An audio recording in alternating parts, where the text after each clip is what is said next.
meadsyreplays, welcome back to the channel. Now in today's video, like we said last week, we're going to do this on a monthly basis, or actually on an update basis. So we're going to look at the top 5 premium tanks that according to data is not worth buying. Now the last video I was actually shocked at a few tanks on the list, like the Centurion 5-1. Now this is all to do with data, and they are the worst performing premium tanks in the last update. So we've skipped tier 6 because it is exactly the same. The Tiger 131 has not changed. So at the last update it was the worst performing tank. This update, well, last update, the last update, and the last update, it is the worst performing tier 6 tank, and that is the Tiger 131. So this update, or the last update, I'm getting myself confused. Tier 7, it is the Basilisk. Obviously a newish tank, and not many people are actually playing the tank, but this is my first game in the tank, and I actually perform it very, very well. My first ever game on my account in the tank, and to be fair, I thought I did alright, and I don't mind the tank. I think the tank is pretty solid. Of course I do understand how people are not performing too well in the tank. It is a difficult tank to play. It's got no armor, you know, and it just kind of sometimes gets wrecked, but I perform pretty solid in the tank, and actually I managed to get an ace in my first game. So that is the worst performing tier 7 tank in Blitz right now. So moving on to tier 8, we've got another newish tank, pretty much the same as the last one, and it is the Nebulon. Again, it's a very difficult tank to play, and to be honest, it isn't the best tanks out there. I don't mind it, but yeah, there's better tanks out there.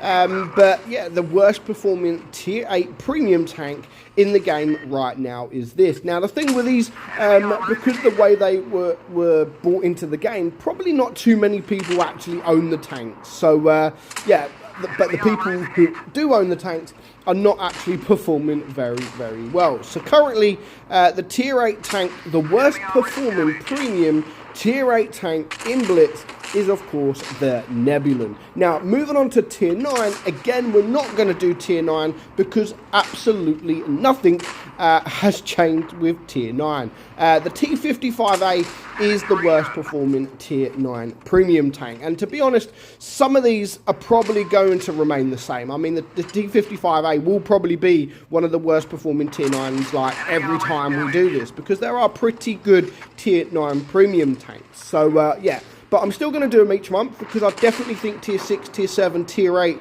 and tier 10 are always going to be different. And again, I'm not saying to anybody, like, don't buy these tanks because you might actually like these tanks. I'm just stating facts and how that these tanks are currently the worst performing tier tanks, premium tanks. It's good to see, you know, it's different, and this is what I like about it.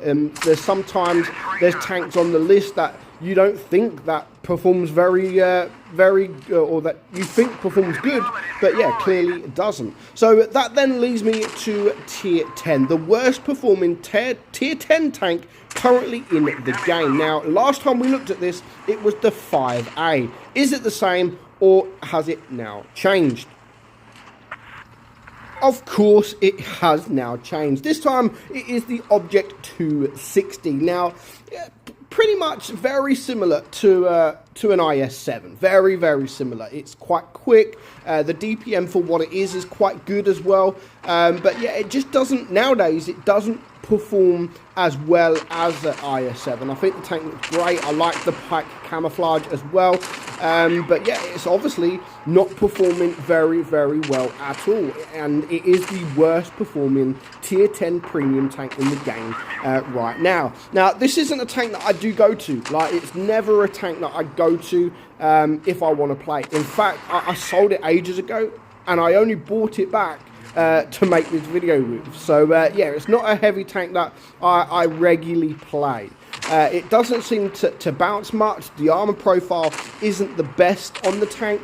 I mean, it's not too bad. Overall, I don't think the tank is too bad at all. And in fact, I thought I had a pretty good battle here. And I thought that it was, I deserved the mastery badge, but Wargaming stole my mastery badge from me. So, yeah, currently, these are the worst performing tanks, or sorry, the worst performing premium tanks in the last update. Of course, their next update, when the next update comes, we will, of course, look at this again to see what changes there have been. But for now, we're going to watch just the rest of this replay, because I thought it was a pretty solid replay. And then, yeah. So far, it is now a 3 versus 3. I do manage to take care of the T-57 Heavy to bring it down to the 3 versus 3. Now, I'm a bit weary for that E4, to be honest. He sat there all game. And, I mean, I've pretty much sat here all game, but I've managed to get up to 3.2k damage. Now, it's just 2 tanks left, the Kampfpanzer 50T, and, of course, that E4. So the E4 I'm still looking out for. I'm still trying to hide from that E4. And, again, because of my DPM, or because of my reload, look at that. I mean, with adrenaline, 6.9 seconds. So it's pretty decent reload for a heavy tank. And, you know, I don't think that's bad at all. Now, of course, to get the shot off, I do switch to APCR to get that shot, to heat, sorry, to guarantee the pen on the turret of that Kampfpanzer 50T. So we're going to try and get a shot now. It is a 2 versus 2. I do manage to get a bounce. So I'm hoping now I can actually take one more shot from this Kampfpanzer. It might be hit and miss, but the Death Star does manage to take him out to leave it for a 2 versus 1 now. Now, the E4 has just shot, but sadly, I can't quite get around the corner to get that shot off. So it's easily winnable for that E4. I mean, I'm a 1 shot. The Death Star, okay, he can take a shot or 2, but right now, I need this Death Star to actually make a move. And he's sitting back, and I'm like, dude, just push forward. I'm on 4.3k damage, and I'm not saying anything, but I'm just hoping he uses his brain. Like, he can take potentially 2 shots, maybe 3, but I can't. So I don't want to just rush out there, because I know what's going to happen. I'm going to rush out there, he's going to kill me, and then he's going to hide and reload before the Death Star gets to him. And if he bounces the Death Star, it could be game over. So here comes the Death Star finally going. I'm going to wait for him to take the shot, gets there, and that was very risky for me. But I'm thinking, even if he shoots me, the Death Star can push forward, but I do manage to get the kill. And yeah, 5k damage. I thought, you know, pretty good. It's not often I get 5k damage in the Object 260, but even that wasn't enough for a mastery badge. And I'm like, Wargaming, like, stop stealing my mastery badges. 1525 XP in a tank that doesn't perform very well. I thought that should be an ace. So let me know in the comments below, are you shocked about any tank on this list? Any tank that's not performing very well for the last update? Let me know in the comments below. But for now, hope you enjoyed today's video. I'm meadsy69, and I'll catch you all soon. Bye-bye.